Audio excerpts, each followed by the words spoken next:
자, 목적 네 가지 하다가 말았어요. 첫 번째 목적이 공인중개사의 업무 등에 관한 사항을 정한다. 두 번째 목적은 전문성을 높인다. 자, 세 번째 목적은 아까 봤던 중개업을 어떻게 해주겠다? 건전하게 육성시켜주겠다. 이게 세 번째 목적, 중개업의 육성. 이렇게. 자, 작년에 이제 어떤 얘기가 나왔었냐면 공인중개사 자격증 직업이 없어진다. 그게 이제 막 뉴스에 나왔다나 뭐 어쨌다나 해가지고 지금 당시에 작년에도 공부하는 분들한테 이제 주변에서 막 전화하고 막 그랬단 모양이에요. 네. 근데 친구가 공부하고 있으니까 전화를 뜨르르 해가지고 뭐라 그래? 야, 너 지금 공부하는데 중개사 자격증, 중개사 그 직업 없어진대. 속으로. 속 얘기는 할 필요 없지. 하여간 그렇게 해가지고 전화가 막 오니까 진짜 없어집니까? 제가 생각할 때는 없어지기 쉽지 않은데. 자, 판사하고 딱 비교해 보면요. 판사 같은 경우에 그냥 법에 딱 정해져 있잖아요. 이런 죄 지으면 이거라고. 근데 판사는 사실은 그 법을 몰라서 법을 알아야만 판사를 할 수 있는 게 아니고 그 법 내용을 구체적으로 적용시킵니다. 같은 죄를 지었어도 이 사람이 처음 저지른 사람인지, 저지르고 나서 눈빛이 어쩐지, 그런 거 다 따져가지고 이거 죄를 주는 겁니다. 근데 이걸 무슨 기계로 AI로 할 수 있겠습니까? 못하는 거죠. 못하는 겁니다. 대체 불가능입니다. 의사들도 보니까 의사들도 요새 이제 뭐 이렇게 로봇으로 수술하는 게 많이 늘었다고 그러잖아요. 근데 이거 기계로 한다고 그러지만 그건 보조수단이지 구체적으로 뭘 판단하는 거에 있어서는 기계적인 것만 가지고 판단하는데 한계가 있는 겁니다. 대체 불가능해요. 그런 것도. 상상 해보셨어요? 병원 딱 갔더니 의사는 없고 기계가 딱 나타나가지고 어디가 아프십니까? 어디가 아프다고 입력시켜가지고 이렇게 한다? 중개사는 계약서에 도장 찍냐 안 찍냐가 중간에서 얘기하는 사람의 말에 굉장히 좌지우지가 돼요. 근데 그걸 기계로 한다고요? AI로 한다고요? 정보통신망 가지고 한다고요? 정보망에 그 아파트가 10억이 나왔어. 그럼 사는 사람이 10억이 나왔네. 10억 있어. 10억 주고 등기 줘. 등기 가져가. 이렇게 해요? 아니지. 같은 아파트지만 10억짜리 물건이지만 동이 어떻게 되고 앞동이냐 뒷동이냐 향이 어떻게 되고 구체적으로 해가지고 가격이 결정되는 거 아니에요? 또 그 사람 팔려고 내놓은 사람이 급하냐 안 급하냐 거기에 따라서 금액이 결정되는 거 아니에요? 근데 그걸 기계로 한다고요?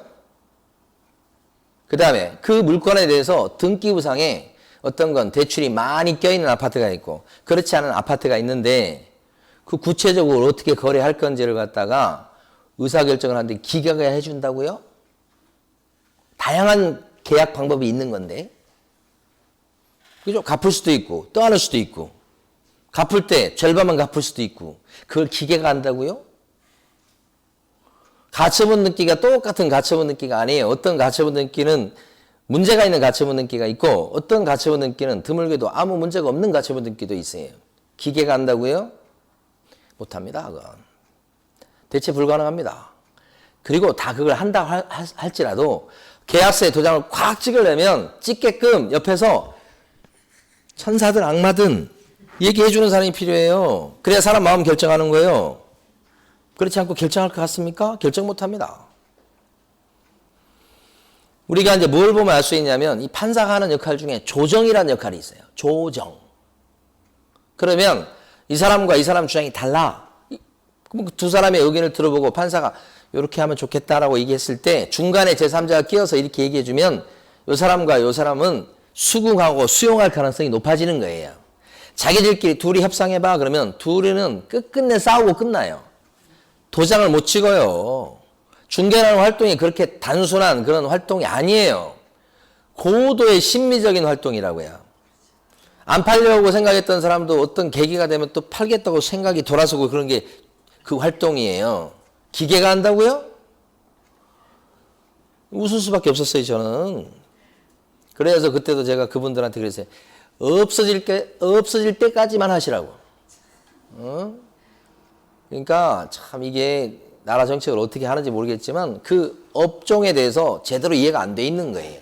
예를 들어서 요즘 식당에 가게 되면 이 메뉴 이렇게 주문해가지고 뽑는 거 있잖아요. 그건 사람이 안 해도 돼요. 얼마. 그렇죠? 메뉴 고르고 카드 집어넣어서 계산하고 그거 사람이 안 해도 되잖아요. 그건 뻔하잖아요. 정해졌잖아요. 한치도 오차가 없잖아요. 그건. 그런 거하고 중개가 같다고요? 딱 가서 예를 들어서 메뉴판이 딱 있어. 아파트, 오피스텔 쭉 어떤 거. 나 오피스텔 누르고 어느 지역 눌러. 뭐가 나왔어. 쫙 나왔어. 그 중에 하나 딱 검색을 해. 그래서 이제 자기가 가보겠지. 자, 그 다음에 이제 계약을 합니다. 계약을 할 때 계약 내용이 갖가지라고요. 이게 가만히 가서 보니까 물건이 낡아가지고 내가 세를 들어가려고 하는데 좀 고쳐주면 내가 지금 계약서를 찍을 것 같아. 응? 전세 얻을 것 같아. 조금 고쳐주면. 그러면 주인한테 고쳐달라고 하면 주인이 알았습니다. 고쳐주겠어. 이런 게 아니잖아. 주인이 냉큼 고쳐주겠다고 한다는 보장이 어디가 있어요.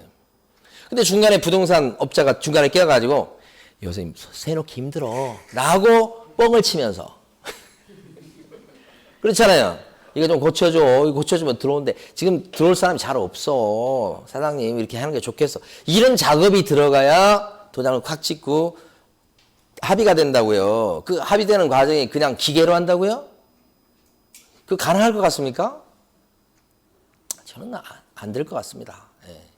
그래서 하여간 여기서 지금 그게 만들어지면 이 법이 없어져야 돼요. 없어져야 되잖아요. 지금 이 법은 중개해주고 그 관련돼서 만든 법이잖아요. 이 법. 필요 없다는 법이 되는 거예요. 복비 있잖아요. 너무 길게 얘기하는 것 같아 이거.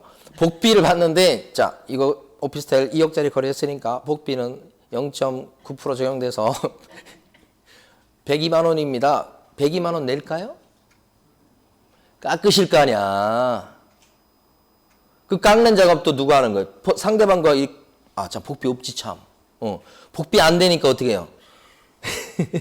복비 안 내니까 그런 비용은 발생 안 하겠네. 그건 장점이네. 그렇죠? 그런데 직거래 하게 되면 위험성이 있어요. 어떤 위험성이 있을까요? 범죄에 노출될 가능성이 있어요. 사기꾼도 많이 달라들 거예요. 응? 사기 이외의 범죄에 노출될 가능성이 있다고요. 그런 측면에서 이게 중간에서 부동산이 낀 거하고 안 낀 거하고는 의미가 틀리다고요. 그래서 제 생각입니다. 제 의견인데 없어지기 힘들다 이건. 네? 네. 그래서 여기 좀 중개업을 어떻게 해준다고요? 건전하게 육성해서. 그 다음에 어떻게 해준대요? 마지막으로는 국민 경제에 조금이라도 보탬이 되게끔 하겠다 이거지요. 네. 여기서 이제 국민 경제라고 하는 것은 우리나라 국가 경제에서 국민 경제에서 부동산 시장이 차지하는 비중이 거의 절반 가까이 될 겁니다. 그러니까 부동산 경기가 안 좋아. 그럼 나라 경제도 안 좋은 거예요. 부동산 경기가 좋아. 나라 경제도 좋은 거예요. 옛날에 1900 몇 년도에 그때가 한 14년도, 15년도 막 요때 초이노믹스 해가지고 막 대출 좀 잘해주고 해가지고 막 부동산 가격을 막 부추겼죠.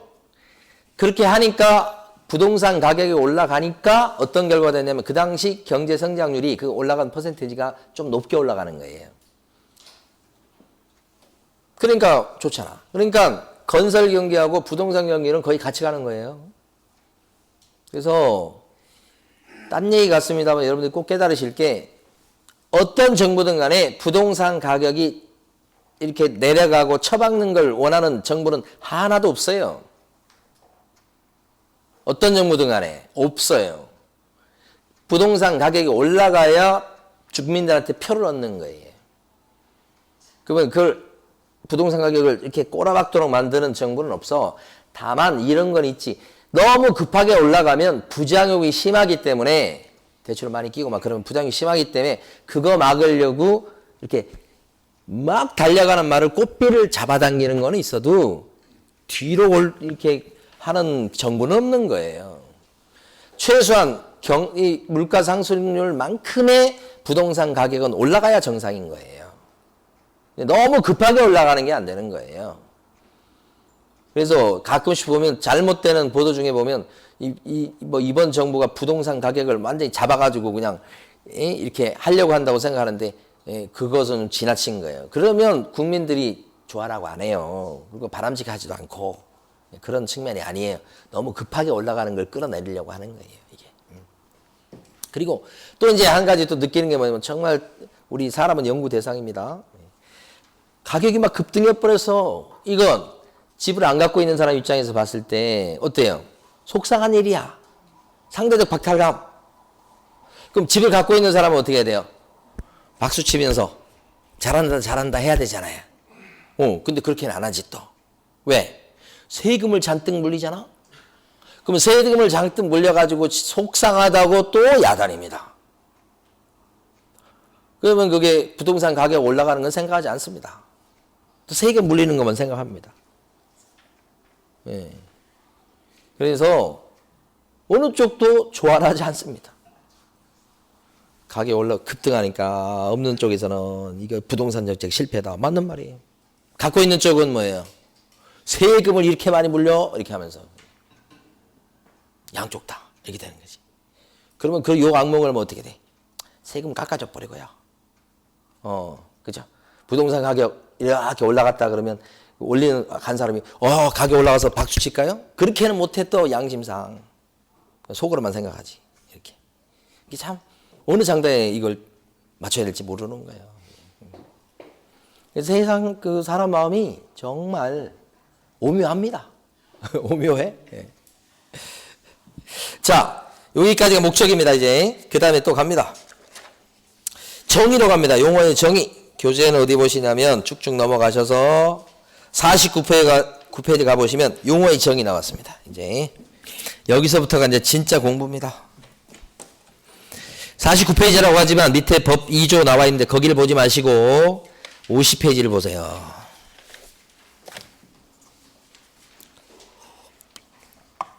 (50페이지) 보시면 중개라고 되어 있습니다. 거기서 어디를 보시냐면 다른 거 볼 필요 없습니다. 중개 밑에 가면 중개의 정의해서 두 줄 있죠. 그 두 줄을 갖다가 읽어볼 건데 세 군데를 끊어서 읽어볼 겁니다. 일단은 중개 법정 제3조의 법정 중개 대상물에 대하여까지 끊어 읽으셔야 돼요. 대하여 이렇게. 그 다음에 거래 당사자 간의 매매, 교환, 임대차 그 밖에 권리의 득실 변경에 관한 행위를 끊어 읽으셔야 됩니다. 행위를 길죠. 두 번째가. 자, 세 번째가 뭐냐? 알선하는 것을 말한다. 그랬으니까 두 번 끊어 읽었으니까 세 가지 내용이에요. 이 세 가지 조건을 갖췄을 때 중개라고 한다 이런 말이에요. 딱 거기만 밑줄 긋고 그대로 남겨두셔야 돼요. 나머지는 한 군데도 필요한 데가 없어요. 예. 자, 중개는 뭐냐? 일단 3조에 써져 있는 중개 대상물을 전제로 합니다. 3조에 써져 있는 거. 법 3조는 우리가 좀 이따 배울 거예요. 셋째 시간에. 그러면 3조에 써져 있는 중개 대상물에 대해서 두 번째, 거래 당사자 간의 칠판을 보셔야 돼요. 이해를 하시는 게 중요해요. 거래 당사자 간의 매매, 교환, 임대차 그 밖에 권리의 득실 변경에 관한 끝 글자가 행위로 끝났습니다. 행위. 그러니까 첫 글자하고 끝 글자를 붙이니까 말이 돼버려요. 거래행위 하는 것을 이런 뜻이야. 거래행위를 더 줄여서 하면 거래하는 것을 이 말이에요. 거래가 뭔지 아시죠? 거래. 그걸 어떻게 했을 때 중개가 됩니까? 알선이죠. 알선은 소개시켜주는 거죠. 주선해주는 거죠. 이렇게. 이 세 가지 요건을 몽땅 갖추면 중개가 된다라고 얘기하는 거예요.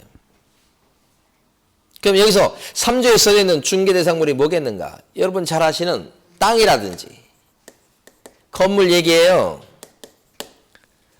우리가 이제 흔히 얘기하는 부동산요, 부동산. 이런 부동산에 대해서 거래하는 것을 소개시키면 그게 중개예요. 근데 얘기해놓고 보니까 다 아시는 내용이에요. 그런데 시험에서는, 법조문에서는 어려운 말을 써서 얘기합니다. 그 어려운 말이 그런 쉬운 얘기인데도 그걸 같은 말인 걸 여러분들이 이제 깨달으시면 되는 거예요.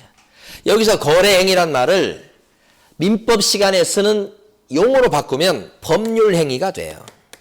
이 말이 추상적이면서 대단히 어려워요. 대학교 1학년 처음 들어갔을 때 민법 시간 첫 시간에 법령이란 말을 배웠어요. 근데 무슨 하여간 되게 어려운 말로 얘기합니다. 교수님이 권리 변동이 생기게끔 의욕하는 행위 이렇게 하면서 이게 무슨 말인가 이게 독일서 온 용어예요.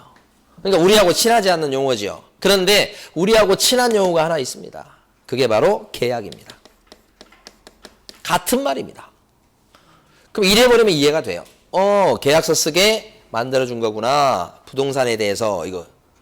그러니까 이제는 중개라는 것은 여러분 생각하는 거하고 똑같은 걸 바로 아실 거예요. 부동산에 대해서 계약서 쓰게 만들어준 거. 이게 중개지. 이렇게 된 게. 그걸 이렇게 길게 얘기한 거예요. 법조문에서는. 법률 용어를 써가면서. 근데 계약 중에 우리 이제 부동산 사무실에서 이렇게 주선해주는 계약은 뭐가 있던가요? 여러분 상식적으로. 부동산 사무실 이렇게 창문에 막 이렇게 붙여져 있는 거 있잖아요. 그 중에 뭐가 있어요? 매매. 대표적이죠. 또 뭐가 있어요? 임대라고 돼 있던가요? 그치요. 전월세. 이렇게 나오죠. 대부분 이거예요. 부동산에서 하는 게. 나머지도 있으나 잘 안 해요. 그런 건. 이거 아니면 이거예요. 둘 중에 이게 더 많지 아무래도. 그럼 이제 매매 계약을 해봐. 이렇게 매매 계약. 아파트를 갖다 팔아먹어요. 아파트 갖고 있는 사람이. 그럼 10억에 팔기로 매매 계약을 체결했어. 그래서 매수인 입장에서는 계약금을 집어넣고 중도금 날짜에 중도금을 치르고 잔금 날짜에 잔금까지 딱 주면 매도인이 등기에 필요한 서류를 줘. 등기에 낼 수 있는 서류를 건네주면 그거 서류 받으면서 돈을 주는 거야. 잔금을. 그 서류 갖고 등기를 치면 드디어 매수인은 등기 딱 되는 순간에 소유권자가 되는 거야. 매도인은 어떻게 됐죠? 이제 아파트 원래 주인이 했던 매도인은 소유권을 잃게 됐지. 자기 소유권이 저 사람한테 넘어가는 거야. 그러니까 소유권이라는 권리에 변화가 생긴 거예요. 그걸 권리변동이라고 해요. 등기의 명의가 바뀐 거지. 이게 매매예요. 그러니까 매매 계약을 체결하게 만들어주면 그걸 통해서 그 아파트의 소유권자가 바뀌게끔 만들어준 거하고 똑같은 거다 이 말이지. 이거 쓰게 만들면 이런 권리가 변화되게 만들어준 것이에요. 알게 모르게. 그러니까 여러분들은 중개활동을 하셨다 그러면 그걸 통해서 권리 변동이 생기게끔 만들어주는 거예요. 그 뜻이요. 이거보다 훨씬 많이 체결되는 게 전월세예요. 근데 여기서 전세하고 월세 뭔지 아시죠? 월세는 이제 월세 주는 거고 전세는 월세 없는 걸 얘기하는 거예요. 전세다 그랬는데 사회적으로 전세라는 그 용어가 교실만 들어오면 용어가 바뀌어요. 그게 임대차 계약인 거예요. 임대차 계약. 그러면 현장에서 지금 일반인들이 야 이번에 나 아파트 임대차에서 얻었어. 그런 사람 있나요? 잘 없어. 전부 다 뭐라 그래? 전세 얻었어 그러죠. 그 용어는 현장에서 쓰는 말이고 법전에서 쓰는 말은 임대차 계약이에요. 그쵸? 그런데 현장에는 이렇게 쓰니까 같은 말인 거예요. 나 이번에 아파트 전세 얻었다? 보증 5억에 얻었어. 저기 거 얻었는데 이렇게 나온 거거든요. 그게 임대차 계약을 체결했다는 거예요. 그래서 계약금을 집어넣고요. 아무래도 매매보다는 전세가 금액이 좀 적기 때문에 중도금을 집어넣지 않는 경우가 많고요. 금액이 크면 중도금 넣을 수도 있어요. 아니면 이제 잔금으로 바로 갑니다. 근데 여기는 전세 얻었어요, 여러분들이 아파트. 그러면 여러분들이 등기를 합니까?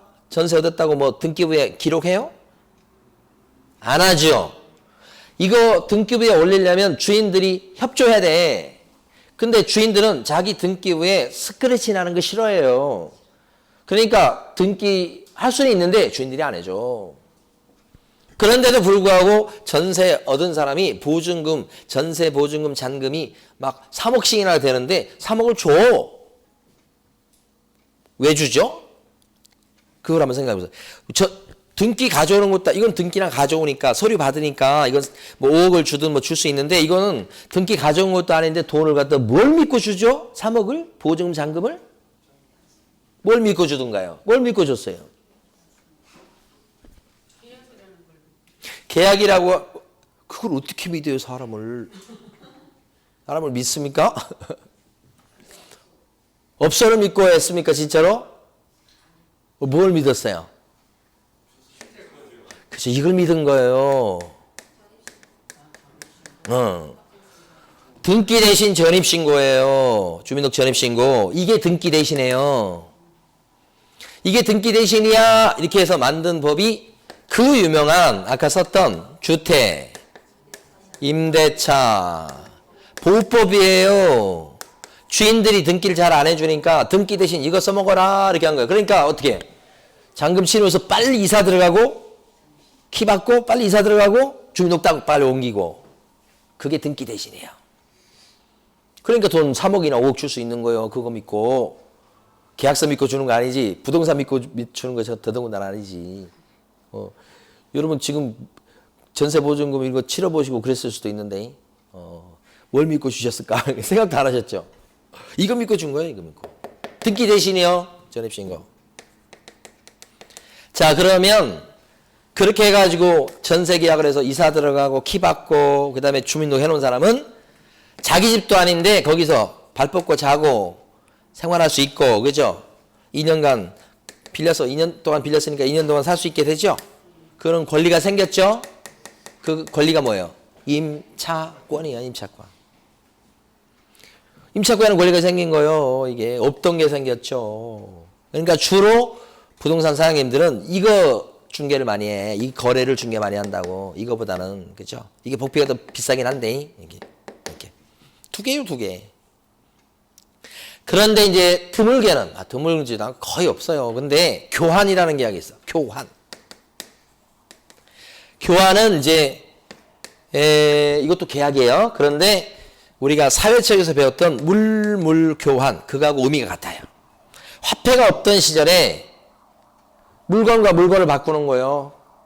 예? 고구마하고 뭐 고기를 바꾸듯이 물물 교환 있잖아요. 응? 부동산과 부동산을 맞바꾸는 거예요. 그러니까 땅을 갖고 있던 사람이 이 사람은 또 보니까 아파트가 또 탐이 나거든. 서울에 많이 오른 아파트. 앞으로 많이 오를 것 같은 아파트. 근데 저 아파트를 갖고 있는 사람은 가만히 보니까 뭐예요? 또 화성에 또 앞으로 그냥 100% 200% 올라갈 것 같은 땅이 또 욕심이 나거든.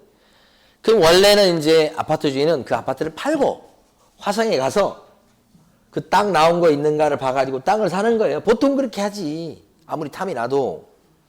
건물 주인은 그렇게 하고 땅 주인은 반대로 할 거예요. 땅을 팔고 서울 와서 이제 아파트를 물색할 거 아니야. 그렇게 할 건데 어떤 경우가 있을 수 있냐면 정말 이거 생기기 쉽지 않죠? 이거 적당한 매물이 별로 없어. 근데 이 사람은 화성에 있는 땅을 팔고 아파트를 원하는 거고 아파트 주인은 아파트를 팔고 땅을 원하니까 그 밖에 뭐 괜찮은 물건이 없는데 그랬을 때 둘을 딱 만나게 만들어 놓으면 둘이 이제 물건이 마음에 들면 둘이 바꿔버리면 되잖아. 그게 뭐예요? 교환이야. 이건 둘이 이제 합의가 돼야 되겠지. 그러니까 이것도 계약이에요. 그럼 이때는 계약금을 치른다고. 이건 물건끼리 바꾼데 왜 계약금을 치를까요? 화성에 있는 땅은 8억이고 서울에 있는 아파트는 10억이야. 그럼 서울에 있는 아파트 주인이 그냥 그걸 돈 없이 거리 없이 그냥 바꿀까요? 2억 더 줘야 바꾸겠죠. 그럼 이제 계약금이 나와. 잔금 나올까요? 잔금? 나와요. 2억을 한꺼번에 주진 않을 거 아니에요. 그렇죠. 그래서 서로 등기를 해준다고 아파트 주인은 등기 넘겨주고 땅 등기 가져오고 땅 주인은 땅 등기 넘겨주고 아파트 등기 가져오고 이렇게 이런 일이 있을까요? 거의 없어요. 조문사무에 나오는 거예요 거의. 응? 여러분들이 교환 중개할 일이 거의 없다고. 나오니까 설명드린 거예요.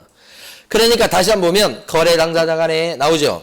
매매, 교환, 임대차 요리 넘어가죠. 그 밖에 요거는 아직 안 배우셨어. 민법 시간에 배우실 거예요. 그 밖에 권리의 얻는 거, 실, 잃어버리는 거, 변경, 바뀌는 거 요것이 이거예요. 권리의 득실 변경을 가져오는 행위를 득실 변경을 가져오는 행위가 뭐예요? 득실 변경을 가져오는 행위가 뭐예요? 행위가 뭐예요? 행위가 이거예요. 가장 중심이 되는 단어가 행위예요. 행위. 법률행위, 계약 이렇게 된 거지. 계약을 체결해서 이런 결과를 가져온 거예요. 그래서 요 계약이 원인이에요. 원인. 이 권리 변화는요. 결과예요. 결과물이에요. 결과물. 그러면 법률행위가 뭐냐? 이런 권리 변동이 생기게끔 의욕하는, 그러려고 하는 행위를 법률행위라고 한다 이 말이지. 그래서 그렇게 어렵게 얘기하는 거예요. 그래서 이게 원인이고 결과다. 이렇게. 이게 바로 여러분들이 내일 배우실 민법 시간에 첫 시간에 나올 얘기예요. 그래서 민법 총칙이 앞부분에 나오는 건데 법률행위하고 권리 변동으로 구성이 돼 있어요. 이 두 가지로 이렇게. 다시 이제 중개에 대해서 다시 한번 보고 이제 넘어가요.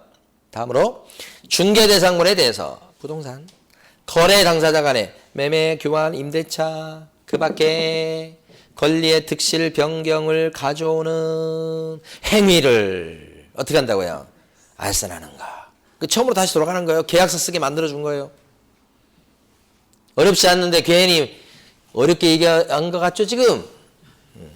자, 그러면 지금부터 사례 4개를 제가 예를 들 텐데 여러분들이 중개인지 아닌지 맞춰보시기 바랍니다. 이걸 통과해야 이해를 하시는 거예요. 자, 첫 번째. 제가 돈이 필요해요. 요새 대출 받는 거 어렵다고요. 대출을 많이 받고 싶어요. 그런데 어떤 사람이 저한테 와가지고 자기가 대출을 많이 받게 해줄 테니까 자기한테 좀 떼달래요. 오케이. 나 대출 좀 필요한데 그렇게만 해준다면 못할 게 없다. 알았어. 대출이나 좀 그 정도 받게 해달라. 그랬더니 진짜 그 사람이 신한은행에서 대출을 많이 받게끔 대출 받는 거잖아요. 대출 받는 거. 대출 약정서 이런 거 써보셨어요? 대출 받는 계약이에요. 그 사람이 중간에서 브로커 역할을 해서 대출 받게끔 소개시켰어요. 저 대출 받았어요. 그럼 그 중간에 소개시킨 사람은 중개를 한 것인가요? 제가 대출을 많이 받게끔 소개시켰는데 그 브로커는 중개한 건 맞습니까? 아니요. 아닙니까? 중개가 되려면 3가지를 갖춰야 된다고 그랬죠. 3조에 써져 있는 부동산, 그 다음에 계약을 체결하는 걸 소개시켰을 때 중개가 된다고 그랬죠. 이 대출 약정할 때 그 약정이 계약이에요. 계약. 은행에 가서 대출 약정서 해가지고 뭐예요? 대출 받는 계약을 체결하잖아요. 이것도 계약이에요. 약정이 계약인 거예요. 같은 말이에요. 소개시켰죠? 그럼 중개예요, 안 해요? 중개가 아니죠. 왜 그렇죠? 여기서 지금 하는 계약의 목적물이 부동산이 아니에요, 지금. 돈이요, 돈. 돈이 부동산이에요? 아니잖아. 그러니까 아무리 계약서 쓰게 만들어줬다고 해도 부동산 아닌 거에 대해서 계약서 쓰게 만들어지면 중개가 아니라는 거예요. 이걸 깨달으셔야 돼. 여기까지만 설명드리면 뭐 이거 당연히 내가 생각하는 중개하고 똑같아. 근데 여기까지 오면 이거 중개라고 생각을 많이 하세요. 중개 아니에요. 중개사법상에 얘기하는 중개는 안 들어간다는 얘기입니다. 쉬운 얘기 아니에요, 이게. 자, 두 번째 갑니다. 이번에는 땅이 있어요. 평택에 있는 땅입니다. 그 땅이 한 90 몇 평이에요. 근데 6m 도로에 접해 있어요. 위에 나대지예요. 건물 지을 수 있는 땅이에요. 지금 지목상으로는 답으로 되어 있지만 약간의 그 전용비 같은 거 들어가고 그러면 거기다 건물 올릴 수 있어요. 첫 번째 경매기일이 나왔어요. 이건 무조건 이런 땅은 잘 안 나와요. 그래서 이런 땅은 첫 번째 기일 때 떨어지기도 전에 무조건 잡아야 돼요. 그래서 괜찮다고 생각해서 제가 어떤 사람한테 이거 낙찰 받으시오 해서 그랬더니 진짜 경매에 들어가서 낙찰을 받았다 이 말입니다. 저는 소개시켰죠. 낙찰 받아보라고 경매에서. 그럼 저는 중개한 겁니까? 괜찮은 땅을 갖다가 낙찰 받게끔 지금 땅을 지금 경매 물건을 소개시켰는데 저는 중개한 겁니까요? 아니죠. 왜 아니에요? 이거 부동산 맞는데 소개시킨 것도 맞잖아요. 그렇지. 경매기 때문에 중개가 아닌 거예요. 중개활동의 본질은 경매가 아니고 계약을 체결하게 만들어준 거예요. 근데 경매에서 소유권 취득한 사람은 계약서를 써서 소유권 가져오는 게 아니에요. 일단 높은 금액 쓰고 그 써낸 금액을 1등 돼서 내는 순간에 납부하는 순간에 소유권을 취득하게 돼요. 대금 납부하는 시점에 소유권을 취득하고 그 원래 물건 주인하고 둘이 앉아서 계약서 쓰고 그런 게 아니에요.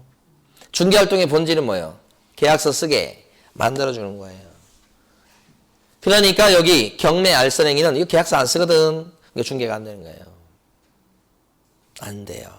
그러면 여기서 이런 땅에 대해서 경매 알선 행위를 부동산 사장님들이, 여기 계시는 사무실 차려놓고 일하시는 부동산 사장님들이 땅에 대한 경매 알선 행위를 할 수 있을까요? 없을까요? 할 수 있어요. 할 수 있는데 그 활동의 성질이 중개가 아니다 이 말이에요. 부동산 사장님은 무조건 중개 활동만 해야 되는 걸로 착각하시면 안 돼. 부동산 사장님이 하는 활동 중에 중개 활동이 주가 되지만 중개 활동 아닌 것도 있는 거예요. 그걸 깨달으셔야 돼요. 그러니까 부동산 사장님이 중개도 하지만 경매 알선도 할 수가 있는 거예요. 이 말이 못한다는 게 아니에요. 못한다는 게 아니고 할 수 있는데 성질이 중개에 안 들어간다는 거예요. 그걸 이해하셔야 돼요. 그러니까 어려운 거예요. 사실 이 개념이. 합격하신 분들도 합격에 나가고 나서 이거 나중에 물어보면 잘 모르세요. 이거. 자, 세 번째. 신축 빌라가 있어요. 근데 이걸 분양을 합니다. 뭐 신축이지만 이것도 부동산 아닙니까? 분양이에요. 분양. 분양이 뭐죠? 분양. 첫 번째 매매 계약을 분양이라고 해요. 예. 우리가 분양한다 이렇게 하는 거, 용어를 되게 많이 쓰는 것 중에 하나가 이제 강아지, 새끼나무 분양하잖아요. 그 분양이라고 하는 것은 젖대고 나면 첫 번째 이렇게 보내주는 거 얘기하잖아. 딴 데로. 그걸 분양이라고 그러잖아. 젖대면 분양시켜줄게 이렇게 하잖아요. 첫 번째 매매를 분양이라고 그래요. 그러니까 분양 계약이다 그러면 이게 본질이 매매 계약이에요. 다만 이제 따지고 들어가면 분양 중에 임대 분양도 있긴 해. 그죠? 근데 임대도 뭐예요? 계약이요. 어쨌든. 자, 이렇게 분양 계약 체결하는 것을 대신해줘서 대신, 대행, 이렇게.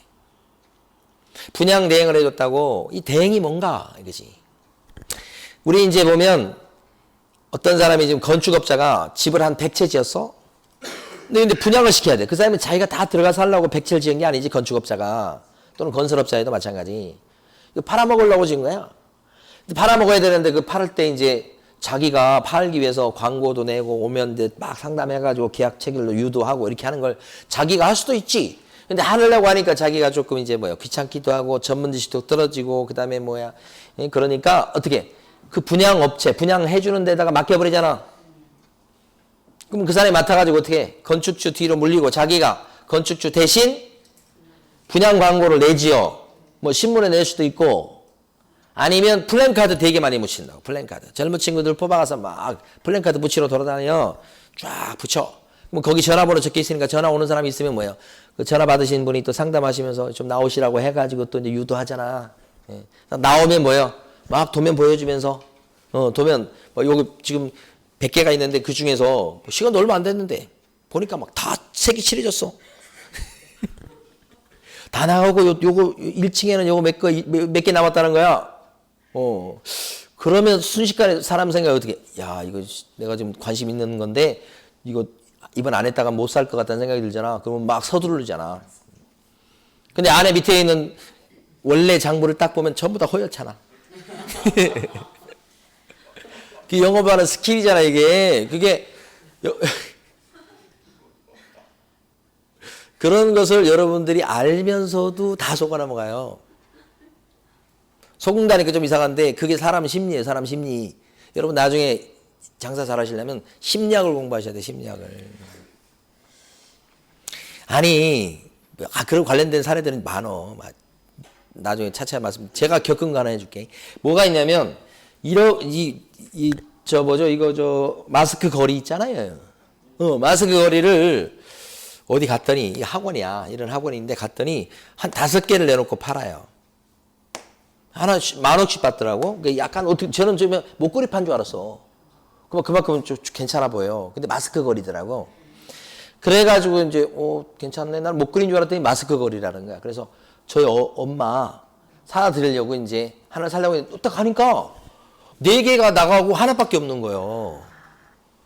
그래가지고 그 원장님한테 제가 이거 살게요. 돈은 다음 주에 드리고 하나를 샀어.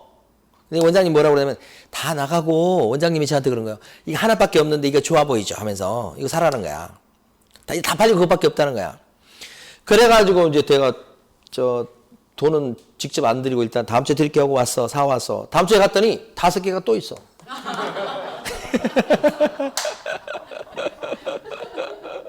어디서 계속 만들어 오나 봐. 이번에 저희 가서 제가 그런 얘기 하니까 원장님이 또 만들어 왔대. 마지막이라며. 그러니까.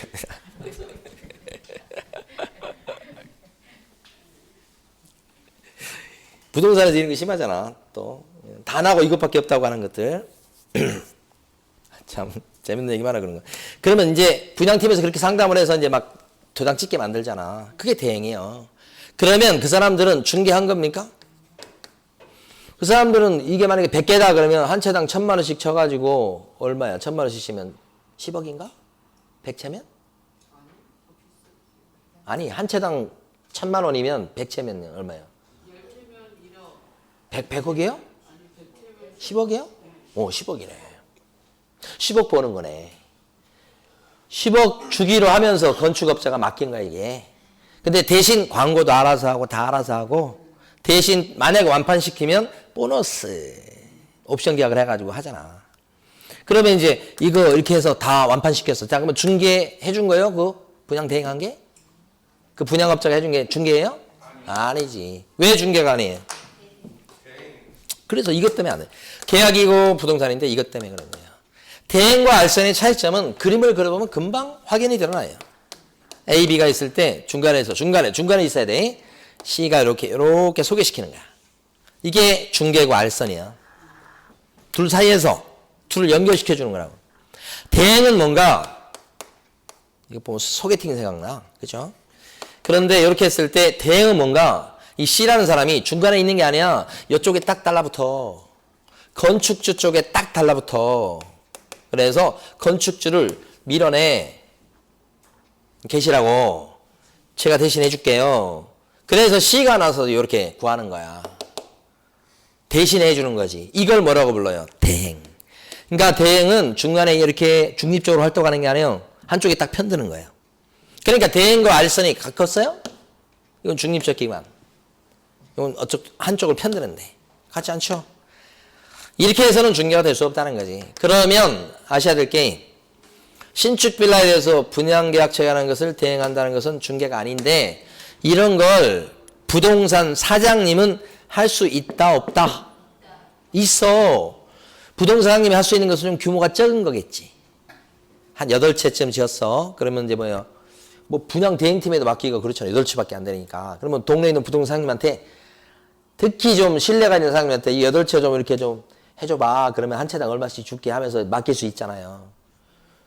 그러니까 부동산 사장님도 이걸 할 수 있다고. 할 수 있는데 그 활동의 성질이 중개예요? 아니에요? 아니다 이거지. 중개가 아니니까 어떻게 되느냐면 그거 분양시켜주고 받는 돈은 복비가 아니야. 그렇죠? 복비가 아니기 때문에 상한선이 없어. 1,000만 원 챙기든 2,000을 챙기든 다 괜찮아. 법에 안 걸려. 법에 안 걸리니까 처벌되지 않는다고요. 좋은 거예요 이게. 중개 아닌 것이.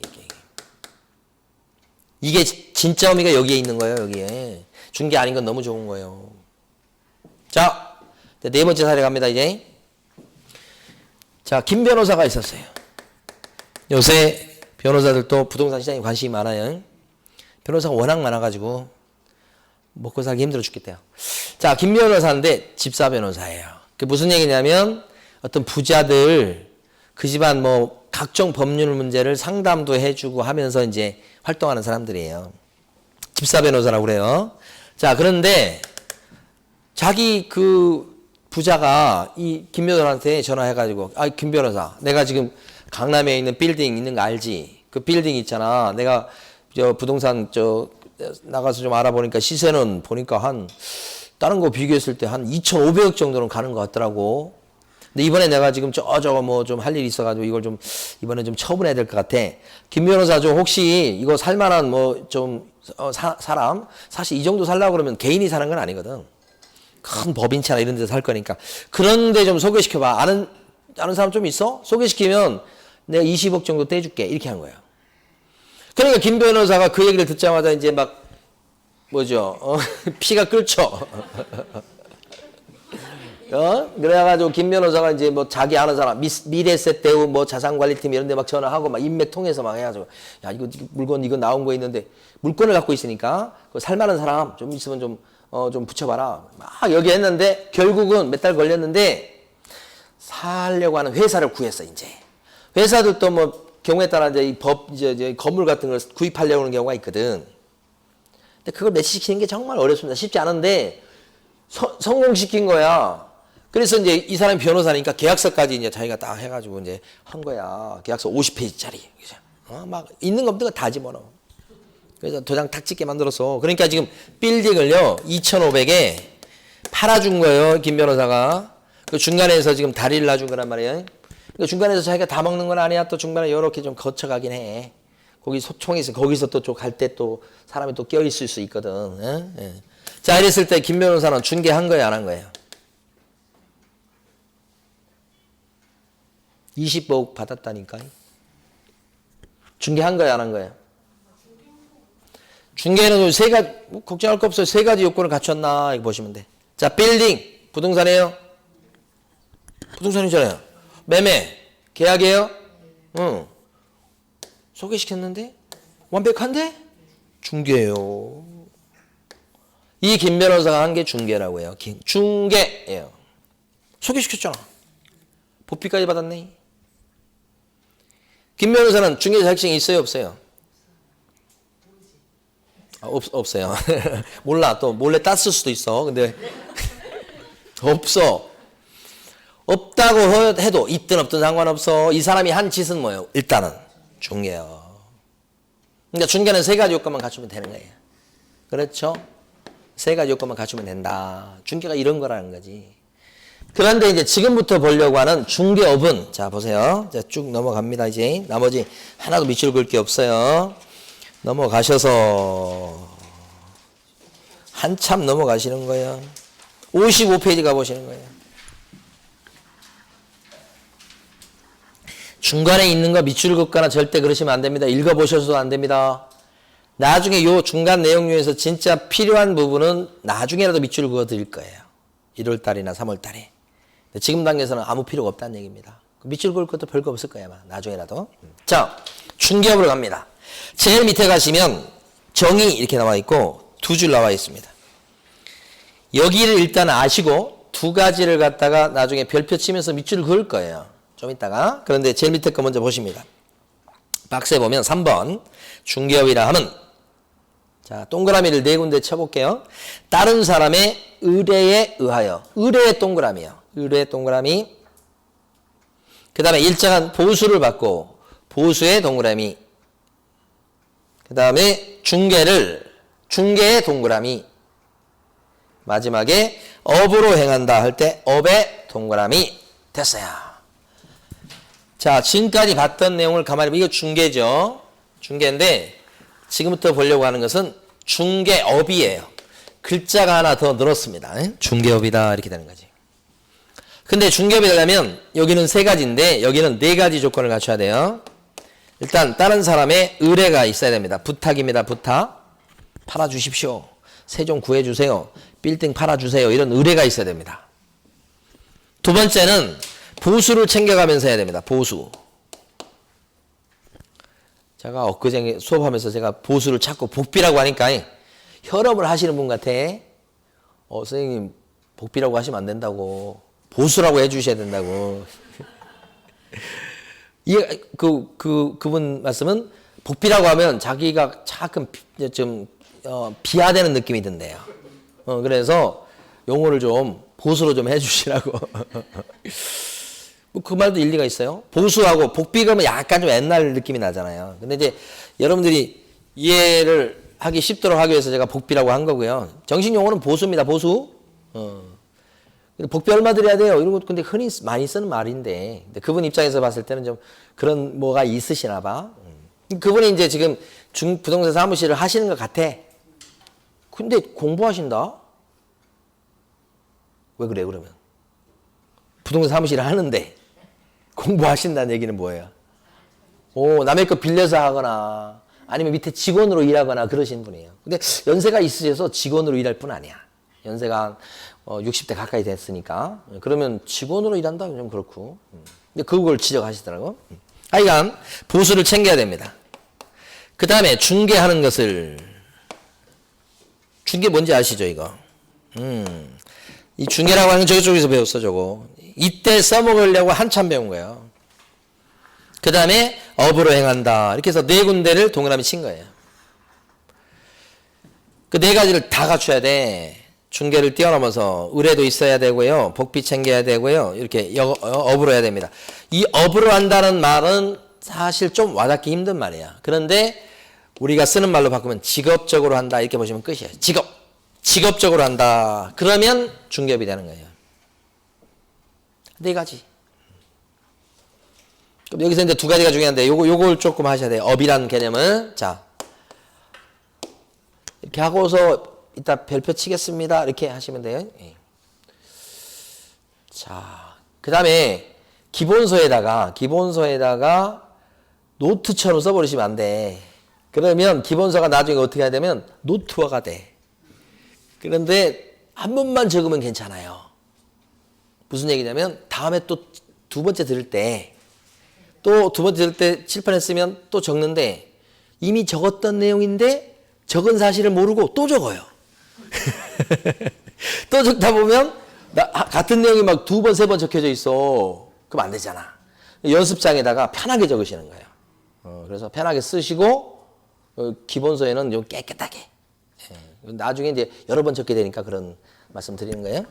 자, 가봅니다. 그러면 첫 번째 일단은 직업이 되려면 영리 목적으로 하셔야 돼요. 영리 목적. 돈 벌라고. 그래야 되겠죠. 당연한 얘기입니다. 그 다음에 두 번째는 불특정 다수인을 상대로 하셔야 돼. 불특정 다수인. 이 말이 또 저 법률 용어입니다. 특정되지 아니한 여러 명 이런 뜻입니다. 특정이 안 된 여러 명. 불특정 다수인을 상대로 해야 되겠다 이런 뜻이에요. 이거 어려운 말이에요, 솔직히. 근데 이제 여러분 입장에서는 여러 사람을 상대해야 된다. 그래야 직업이다. 이렇게 보는 거고.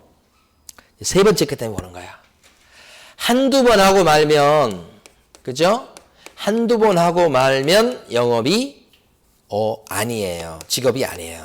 그래서 계속 반복적인 성향을 떼야 돼. 계속 반복성 이거 중요해요. 그러니까 계속 반복 성향이 없이 어쩌다가 한 건 했어. 어쩌다가. 아까 김 변호사 해보세요. 어쩌다 했죠. 어쩌다. 아니 자기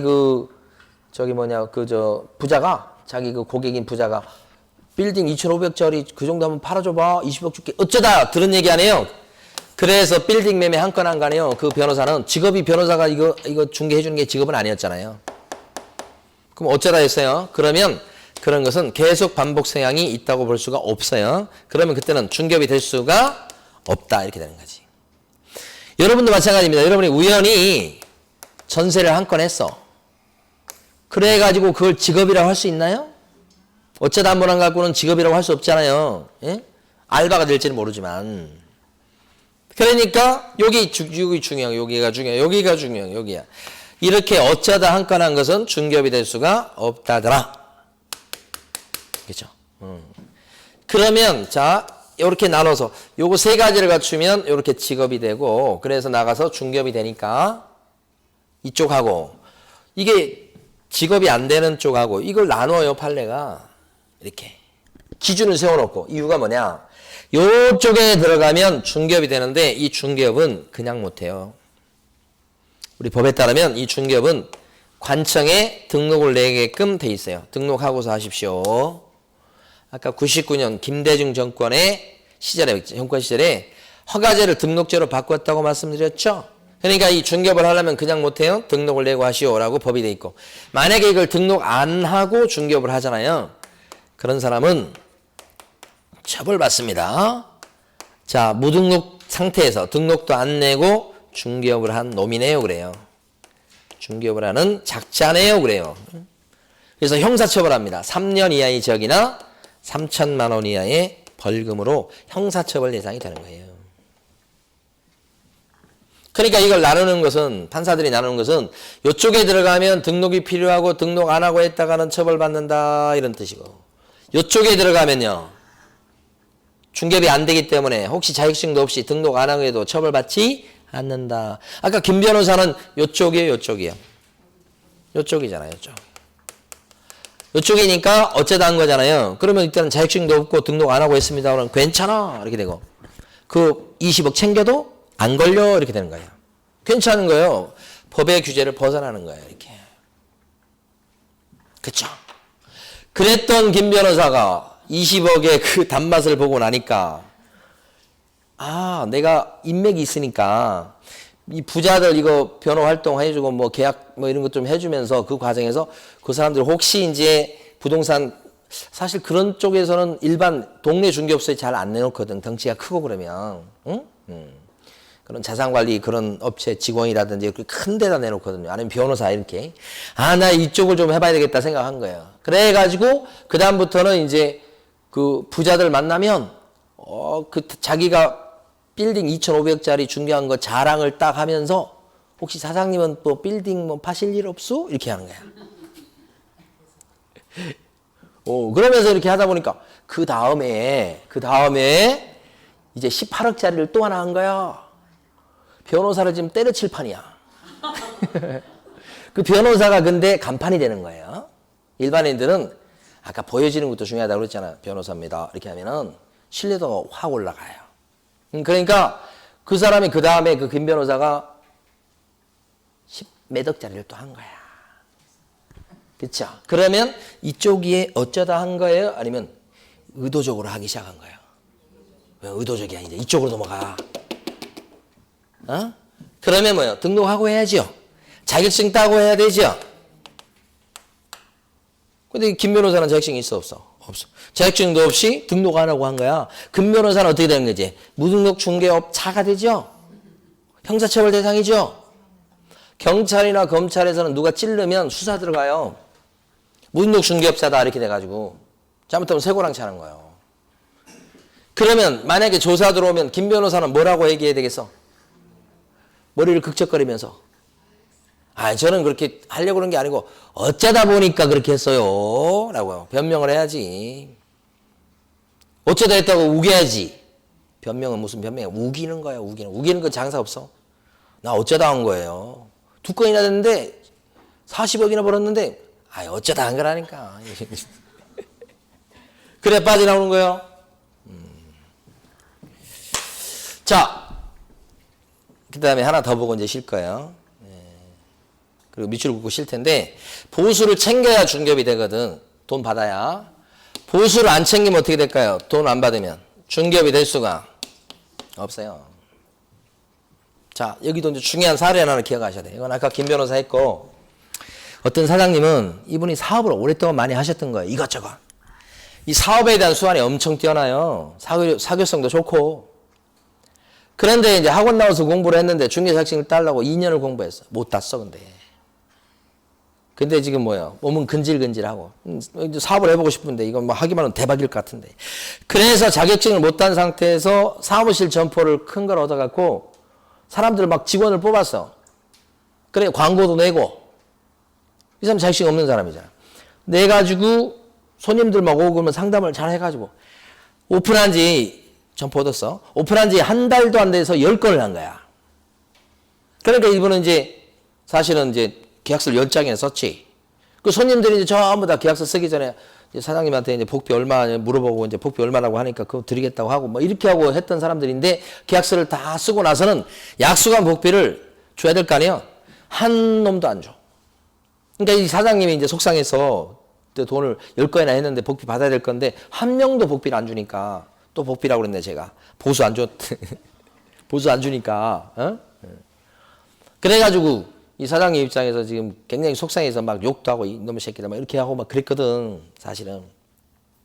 그런데 그 사람들이 뭘 알고 있는 사람들이야. 중개사 공부했던 사람 되게 많아요. 그러니까 거기서 지금 계약을 체결했던 그 사람들이 복비 달라고 하니까 이 사람은 무등록 중개업자잖아요. 그럼 형사처벌 대상이 되고 우리 판례에 따르면 무등록 중개업자한테는 복비를 줄 의무가 없다는 게 판례 입장이야. 그걸 중개에서 공부하면서 다 들은 게 있어. 그러니까 그 사람들이 복비를 준다고 약속만 했다가 계약서 쓰고 나서는 복비 안 주고요. 근데 사장님 자격증이 없으신 것 같은데 하면서 협박적으로 나오다가 결국은 가서 잃어버린 거야. 그러니까 경찰서나 여기서 막 조사 나오고 막 우당퉁탕 이렇게 된 거예요. 다 털리고 근데 계약서에 열장 나와버렸어. 그래가지고 이제 이 사람 무등록 중개업자다고 검찰에서 기소까지 해가지고 대법원까지 갔던 사건이요. 대법원까지 갔어. 근데 대법원에서 판사들이 뭐라고 그러냐면 이 사람이 무자격자고 무등록자인 건 맞다. 자격증 없지. 근데 이 사람이 보수를 갖다가 받으려고 했던 것도 맞는데 보수를 갖다가 달라고 요구했고 그래서 주기로 약속까지 한 것은 보니까 맞는 것 같은데 안 받았지 않냐. 그럼 보수를 안 챙겼으니까 그건 중개업이 안 되지 않냐. 그럼 비록 무등록 상태에서 했다고 해도 중개업을 한 게 아니기 때문에 이 사람은 무등록 중개업자로 처벌 못한다. 라고 판사들이 땅땅땅 한 거예요. 그러니까 이 사장님 어때요? 죽다가 살아났죠? 여기서도 우리가 알 수 있는 게 위기는 기회죠. 기회인가? 잘 이거 안 맞네. 세옹지마예요. 처음에 복비 못 받았을 때는 얼마나 억울하고 그죠? 욕을 많이 해댔겠어요. 근데 그 중에 한 명이라도 10원이라도 줬으면 걸려요. 근데 약속같이 전부 다 한 명도 안 줬으니까 한 푼도 챙긴 게 아니어서 빠져나올 수 있었던 거예요. 전화위복이죠. 전화위복이라고 해야 되겠네. 예. 위기 기회 아니고 취소합니다. 위기 기회 아니고 전화위복. 세옹지마 이렇게 되는 거지. 세옹지마도 딱 오래돼가지고 그 사례 말을 하나 얻게 됐는데 그 말 타다가 그냥 넘어져가지고 부러졌으니까 이 말이 망할 놈은 말이잖아요. 근데 다리를 부러뜨렸으니까. 근데 나라가 전쟁이 나가지고 남자들 전부 다 전쟁터로 끌고 가는데 이 사람은 자리가 부러져서 전쟁터에 가봐야 소용없잖아. 그래서 이게 끌려가지 않은 거야. 누구 때문에? 말 때문에. 그래서 세옹지마 그런 얘기가 거기서 나온 거 아니에요? 이 세옹지마지 이거 진짜. 잘 됐지. 예, 그렇게 된 거지. 예. 자, 그러면 그런 겁니다. 인생은 세옹지마입니다, 진짜. 어떻게 될지 모릅니다. 자, 밑줄 긋겠습니다. 교재는 56페이지. 제일 밑에 가시면 가로 2번에 일정한 보수를 받아야 된다라고 되어 있죠. 가로 2번 있죠? 일정한 보수를 받아야 된다. 거기에서 동그라미 2번. 그 세 줄을 별표 치고 밑줄 긋습니다. 읽어볼게요. 중개 대상물의 거래 당사자로부터 보수를 현실적으로 받지 아니하고 단지 보수를 받을 것을 약속하거나 당사자들에게 보수를 요구하는데 그친 경우에는 중개업에 해당한다고 할 수가 뭐예요? 없다. 이렇게 된 거지. 판례. 세옹지마 판례. 예. 자, 그 다음에 넘어가셔서 이번에는 어디 가시냐면 59페이지 가시겠습니다. 59페이지 중간 위에 보면 판례가 있어요. 판례. 별표. 우연한 기회에 단 1회 건물의 전세계약의 중개를 해주고 보수를 받은 사실만 갖고는 중개를 업으로 한 것이라고 볼 수가 없다. 판례 그거 두 줄밖에 안 되죠? 시험에 뭐 10번 이상 나왔을 거예요. 이게. 그래서 별표 치시고 밑줄 그어두시고 딱 이렇게. 수업 시간에 밑줄을 긋는 것만 공부하시면 돼요. 나머지는 알 필요가 없어요. 다만 이제 이런 건 있습니다. 우리가 공부할 때 우리 12월 달에 배운 내용이 전부가 아니에요.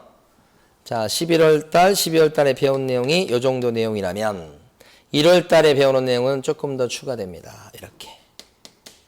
3, 4월 달 내용을 조금 더 추가됩니다. 그러니까 요게 이제 요때 배울 내용을 지금 말씀드리면 이해가 어려워서 그런 거예요. 다른 과목도 배우고 이렇게 했을 때 이해가 쉬우니까 나중에 설명드리는 거예요. 그런 게 있어요. 그러면 여기가 끝이에요. 그래서 1월 달, 2월 달, 3월 달, 4월 달까지 해가지고 이제 대비와 관련해서 여러분들 공부할 내용은 이제 다 배우는 거예요. 그러면 5월 달 요때부터는 이제 다시 반복해 나가는 거예요. 문제풀이 하면서. 네. 자, 쉬겠습니다.